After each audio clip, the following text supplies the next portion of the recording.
Somewhere inside Facebook's accounts payable department, in the fall of 2013, an employee opens an email from a vendor they've worked with for years.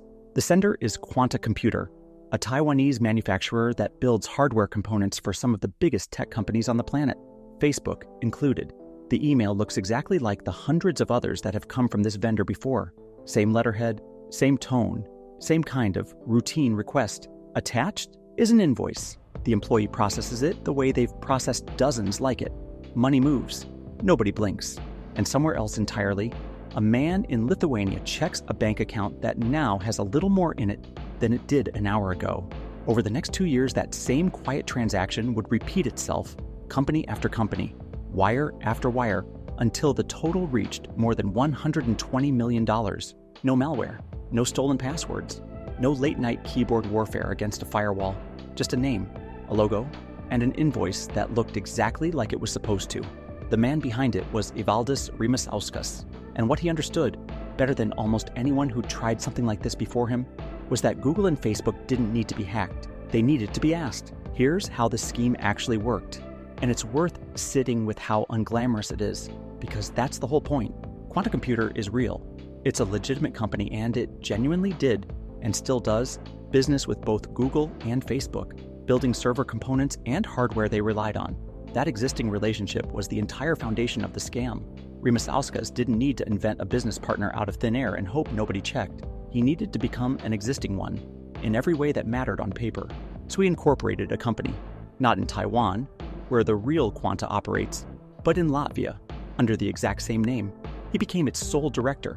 He opened bank accounts for it in Latvia and in Cyprus, the kind of accounts that exist specifically to make money hard to trace once it starts moving. And then he and a small group of unnamed collaborators built the paperwork, invoices formatted to match what Quanta's real billing looked like, contracts carrying forged signatures from executives at both Quanta and the tech companies themselves, email accounts crafted to look like they belonged to real people inside a real supply chain. Then they simply sent the bills, not for small amounts and not all at once. That would have drawn attention.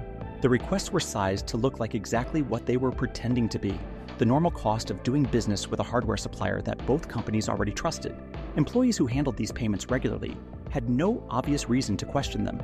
The invoices referenced real products, real services, real dollar amounts in the range Quanta typically billed. Every visible signal said, "This is fine, this is routine, pay it, and move on to the next one." Little is publicly known about who Rimasauskas was before any of this. No dramatic origin story, no early hacking exploits, no online notoriety that came before the crime. That absence is part of what makes the case unsettling rather than thrilling. He wasn't a prodigy who'd spent a decade building toward something spectacular.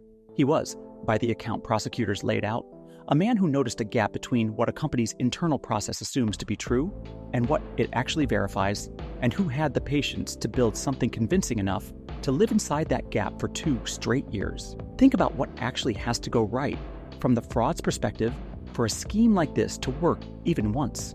The company on the receiving end needs to already have a relationship with the business being impersonated, so the invoice doesn't look out of place. The forged paperwork needs to be detailed enough, the right formatting, the right kind of line items, the right tone in the accompanying emails, that nobody in the payment chain has a reason to pick up the phone and just ask, and the person committing the fraud needs the discipline not to get greedy too quickly, because a request that looks even slightly unusual is a request somebody remembers. Rimasauskas got all 3 of those things right, not once, but across a stream of payments spanning 2 years and 2 separate companies. And they did. Between 2013 and 2015, Facebook wired $99 million to Rimasauskas' fake company. Google wired $23 million. Combined, more than $120 million, funneled out of 2 of the most technically advanced organizations in existence, not through some brilliant piece of code, but through a folder of convincing documents and the simple, reasonable assumption that a familiar vendor is exactly who they claim to be.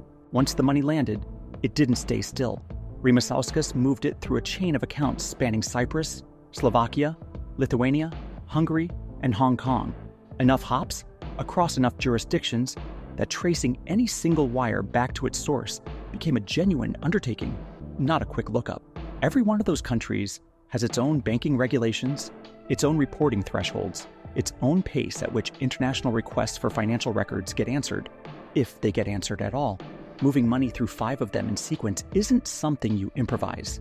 It's something you plan, the same way you'd plan a supply route, with the explicit goal of making sure that by the time anyone downstream asks where a given dollar came from, the honest answer is buried under 4 or 5 prior transactions in 4 or 5 different legal systems. This is the part of the story that separates a lucky scam from a sustained one. Getting one fraudulent payment through is possible for almost anyone patient enough to build a convincing email. Getting away with it for 2 straight years across 2 separate victims, while laundering the proceeds through 5 countries requires something closer to discipline than luck. For a long time, it worked exactly the way he needed it to. 2 years is a long runway for a scheme built on nothing but paperwork and confidence. It's long enough to make you wonder how many other invoices at how many other companies are sitting in inboxes right now, formatted just convincingly enough to slide through. But eventually, something in the pattern didn't hold, or a routine reconciliation between vendor records and outgoing payments turned up a name that didn't check out. The specifics of exactly how the scheme first cracked were never made fully public. But by 2016, U.S. federal investigators had identified Rymasauskas as the man behind the fake Quanta. He was indicted that year. He was still in Lithuania at the time, on the other side of an ocean and an extradition process from the country whose companies he'd defrauded. And for a while, that distance must have felt like a kind of insulation. It wasn't. In 2017, he was extradited to New York to face the charges directly. Acting U.S. Attorney June Kim, announcing the arrest, put it plainly. This case should serve as a wake-up call to all companies, even the most sophisticated, that they too can be victims of exactly this kind of fraud. And there's something almost uncomfortable in how right he was. These weren't small businesses without security teams. These were 2 of the largest, most resourced technology companies on Earth. Companies that spend enormous amounts protecting themselves against exactly the kind of threats that make headlines.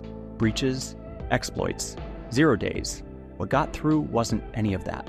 It was an invoice that looked like every other invoice. In March of 2019, Rymasauskas pleaded guilty to 1 count of wire fraud. U.S. Attorney Jeffrey Berman, addressing the case at the time of his plea, called it exactly what it was: an audacious scheme to fleece American companies out of more than $120 million, with the proceeds funneled to accounts scattered across the globe.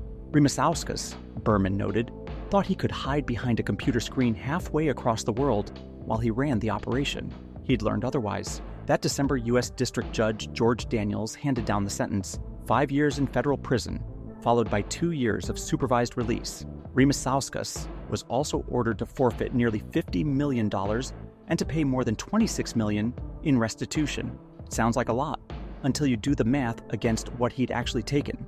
Even after prison, even after the forfeiture order, even after restitution, a significant portion of the more than $120 million he moved through those accounts was never recovered. Somewhere, spread across banks and countries most people couldn't point to on a map, money that once belonged to 2 of the wealthiest companies in the world is still, functionally, gone. What makes this case stick in people's minds isn't the scale of the number, even though the number is enormous. It's how little machinery it actually took to move it.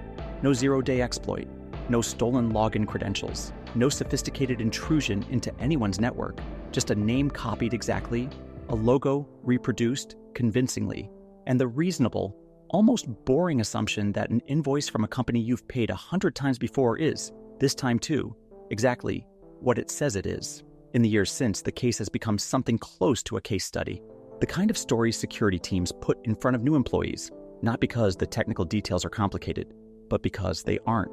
There's no firewall setting that stops this. There's no antivirus update that catches it. The only thing standing between a company and a repeat of exactly this scheme is a single person, somewhere in an accounts payable queue, deciding to pick up the phone and confirm a request before clicking approve. And that decision has nothing to do with how much money the company spends on security, and everything to do with whether, on that particular day, something about the email felt worth double-checking. Go back to that inbox in the fall of 2013. An employee at one of the most powerful companies on the planet looks at an email that says Quanta Computer, sees the invoice attached, and processes it the way they've processed the last one and the one before that. Nothing about the moment feels dangerous because nothing about it is designed to. That's the entire trick, and it's the same trick that would work again tomorrow on a different company. in a different inbox if the name on the letterhead happened to be one you already trusted.